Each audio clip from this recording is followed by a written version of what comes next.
ngasi yahenba production na khwai nungsijarba viewer listener punumupu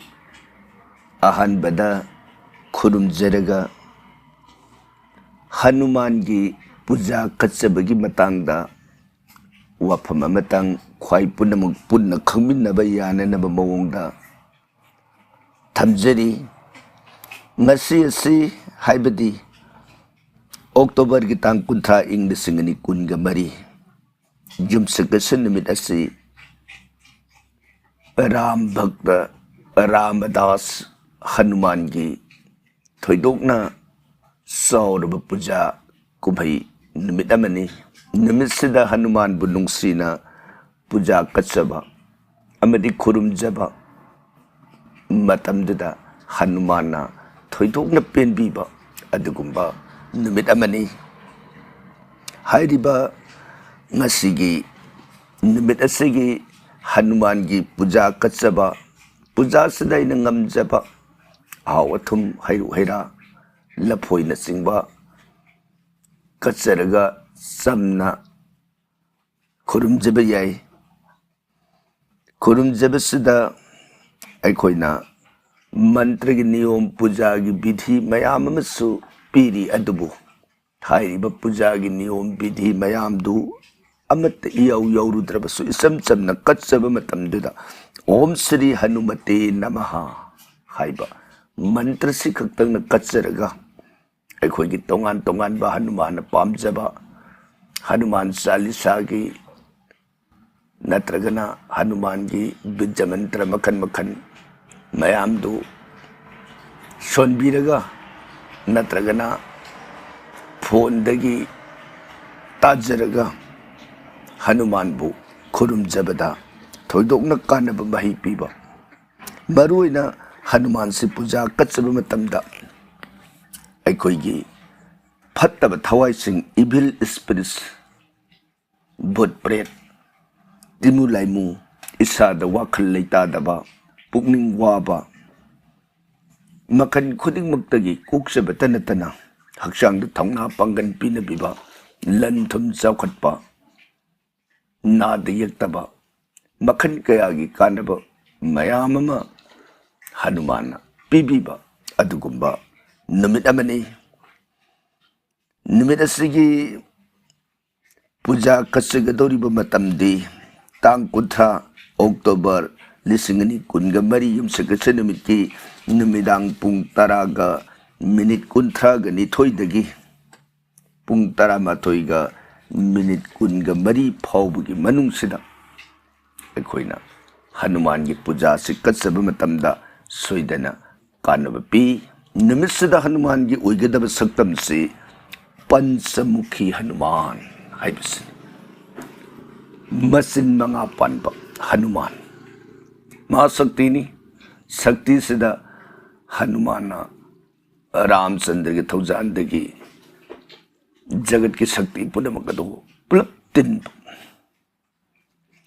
haibadi Hanuman gi machin manga panba sin manga palabani na kok manga palani kok manga panba Hanuman gi saktam di kok amana Baradev Bhagavan o adugi saktam dubak oiraga koksina awang mai kaida ole aduga anisubak kokasina Narasimha haibadi nongsagi maithong puba Sri Narasimha Bhavan dubakti maithong si puraga mai makha ole aduga maithong amana Sri Garur ki maithong useki saktam si puraga mamai nongsup ole aduga kokamana Hayagriva Naran haidana sagon makok panba maithong si puraga masimana akas nongdon thakta on khatlaga leiba aduga kokamana mai nongpok walaga Hanuman masamaki yongi maithong puba asigumba kok manga si palaba mahasakti sali oiraba adugumba Hanuman gi saktam asidani akoidana Hanuman Puja kachagadoribase. Hanuman gasugumba saktam asi putholupa matamda jagat ki layam punamagnasu bhot pret timu laimu jai khari ka punamagnasu Hanuman ga saktam si ubada loina ba ki ba mipai ba amadi mafamda sangjana ba khurumjaba matam sida nungsina Hanuman Puja kacharagadi Hanumana thoidokna magi apien bado hep phangaba matamda jiba magi sangsar ipagasda aki akhang awana makhan punamakdagi Hanumana ngakpiba tana thoidok kanaba makhal singthabagi loiba leruidaba kanaba makhan mayam amubu pibi haidana jyotir shastrana amadi bedana siva purangi manungda yauba tangka kasimatang ngasi October ki tang kuthra numit asin lakpada khwai punamaki Hanuman bu nungsibiba Hanuman ta thajabiba